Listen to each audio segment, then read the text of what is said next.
Always remember, God is always going to have somebody that is real.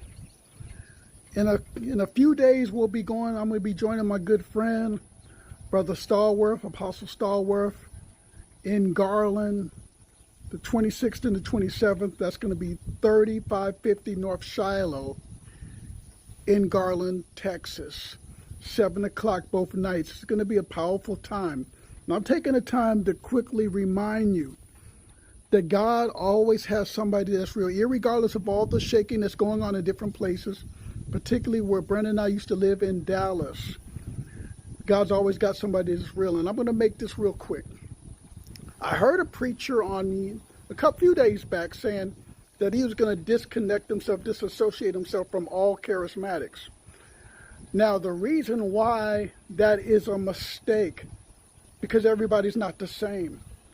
It's a very dangerous thing to put everybody in one basket of apples. You know what I mean? It's dangerous to do that because God's always going to have somebody that's real. And this is the thing that needs to be addressed.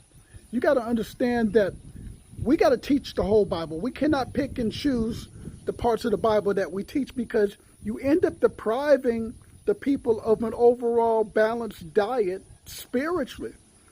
Now, before we started our ministry here in Louisiana, we did pretty much a guided tour of a lot of the churches. In other words, we went visiting churches to see what they're getting, and I believe that was by divine design. So when we hear stuff, we already have a point of reference for a lot of things that we talk about. We understand the lingo and stuff, and it's very dangerous when people are not nourished.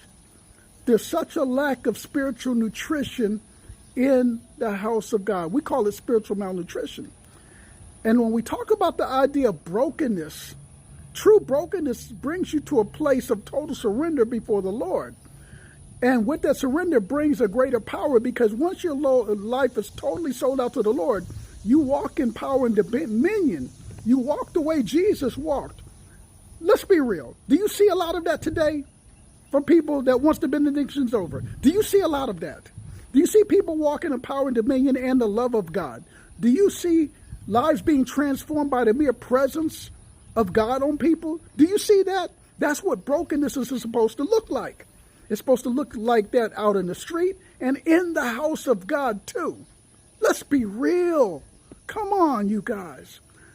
I'm going to be joining you with another segment sometime in the near future.